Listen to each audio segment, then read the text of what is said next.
There's a moment in your money journey when everything quietly flips.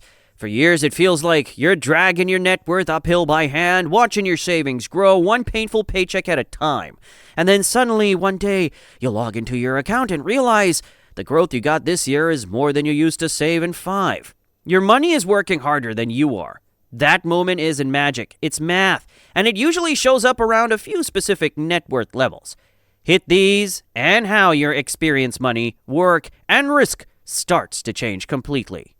My name is Carlo, and I spend an unhealthy amount of time thinking about compound interest and why so many people stay stuck living paycheck to paycheck even when they have a decent income.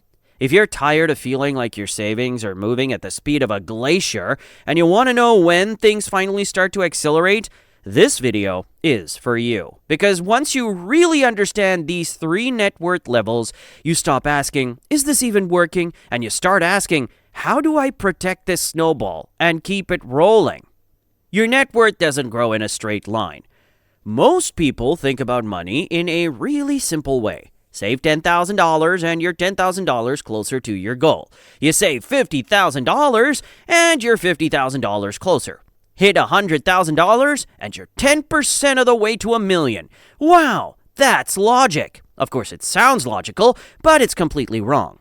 Wealth doesn't grow in a straight line. It grows like a snowball rolling downhill, painfully slow at the top, then faster and faster until it's almost scary how quickly the numbers move. The 3 levels where the snowball really changes character are these. First, $100,000, when compound interest finally wakes up. Second, somewhere around $650,000, when your investments can realistically start replacing a big chunk of a normal salary. And third, $1 million, when your relationship with money and risk flips permanently. To make this real, I'm going to use one simple example all the way through. You invest $500 per month. You earn an average of around 10% per year over the long term, and you stay consistent. No heroic trading, no lottery tickets, no secret hedge fund. Just boring automatic investing. Level 1, $100,000. The hardest and most important money you'll ever make. Let's start with the part almost nobody gets past. You commit to investing $500 every single month. You automate it, so it goes in whether you're in the mood or not. You keep doing it when headlines say, new all-time high, and when they scream, market crash. At around a 10% average return, it takes roughly 10 years to hit that first big number, $100,000. Inside that $100,000, the split is brutal and honest. Roughly $60,000 is money you put in from your own pocket. About $40,000 is growth from your investments. So yes, your money is helping, and you're still doing most of the heavy lifting. This is the phase where building wealth feels slow, boring, and honestly, a bit pointless. You sacrifice, you invest, you skip some things your friends buy, and at the end of the decade, you look at your account and you think, all that for this? This is the moment where most people quit. They decide investing is too slow, the market is rigged, or it's only worth it if you're already rich. What they don't realize is that they just finished the hardest part of the entire journey. That first $100,000, that's you pushing the snowball up the hill by hand. From there on, gravity starts to help. You are only 10% of the way to $1 million at $100,000. In reality, you're much further along. Because from this point forward, your money starts to do more and more of the work each year, and your own contributions become a smaller and smaller part of the story. If you're currently somewhere between $0 and $100,000, this is why it feels so frustrating. You're still in the phase where your effort matters more than the growth. That doesn't mean it isn't working. It means you're in the exact place everyone has to pass through before it becomes fun. Now let's keep everything the same. You stick with $500 per month, you keep your money invested, you don't try to outsmart the market every week. After about 15 years of total investing, your net worth crosses somewhere around $200,000. And here's where the story changes.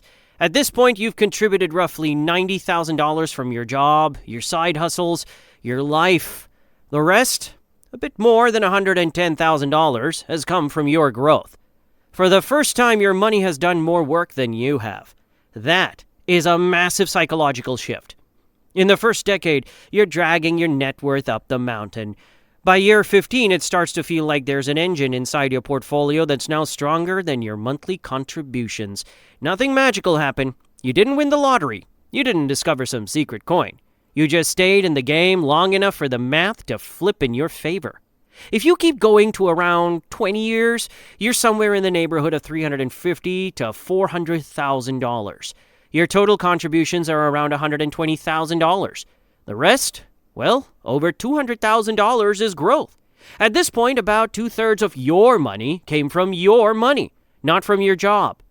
This is compound interest finally showing up in a way that you can feel without a calculator. Level 2, around $650,000. When your net worth looks like a salary. Now let's talk about the level almost nobody talks about, but that changes how your life feels way more than any flashy "I hit a million" post. That's around $650,000 in productive assets.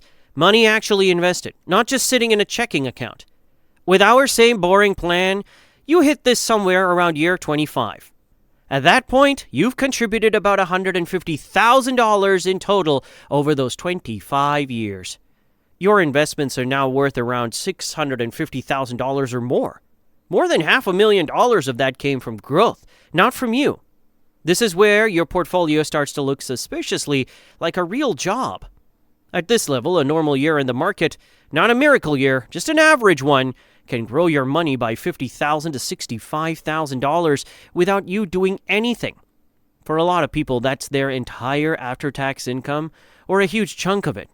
This is why $650,000 is such a big break point. You can realistically cover a large portion of your basic expenses from growth alone. Your job becomes optional fuel to build more wealth, not your only lifeline keeping the lights on.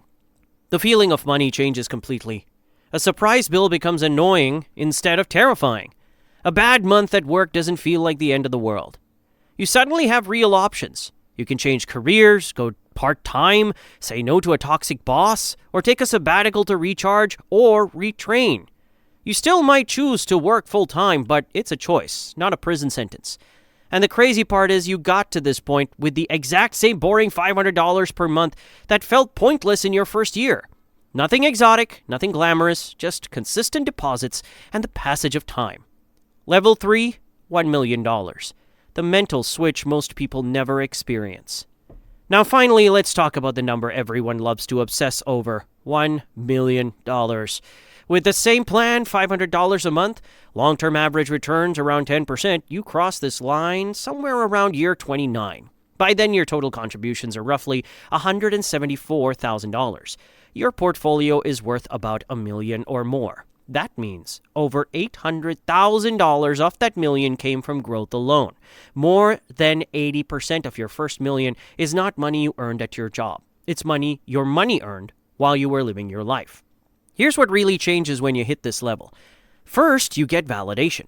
All those years of driving a normal car, not trying to flex on Instagram, investing when it was boring, suddenly it makes sense. You've proved in your own life that the system works if you work the system. Second, your perception of risk changes. When your portfolio can reasonably grow by $80,000 to $100,000 in a decent year, taking a pay cut to change career, start a business, or move to a different city doesn't feel like jumping off a cliff anymore. It feels like a calculated decision because you know there's an engine behind you. Third, the game speeds up. From $1 million, you don't need to save another $1 million the hard way. You need time and percentages. A 50% total gain over several years takes you from $1 million to $1.5 million. A 100% gain over a longer period takes you from $1 million to $2 million. Going from $2 million to $3 million only requires a 50% increase. These might sound like big numbers, but over a decade or two, with normal market cycles, they're not unrealistic at all. This is why people who stay disciplined after their first million can end up with multi-millions without radically changing their behavior. The big difference between someone who stops at 1 million and someone who reaches 3 million or 5 million is often not some secret strategy. It's whether they keep their old habits once they feel safe, or whether they start spending like they've already won the game. There's always that voice in the back of your mind saying, "Carlo, this all sounds great, but what if the market crashes right when I need the money?" And that's a fair question, Because everyone who has ever invested for more than 5 minutes has had the exact same fear. Here's the truth.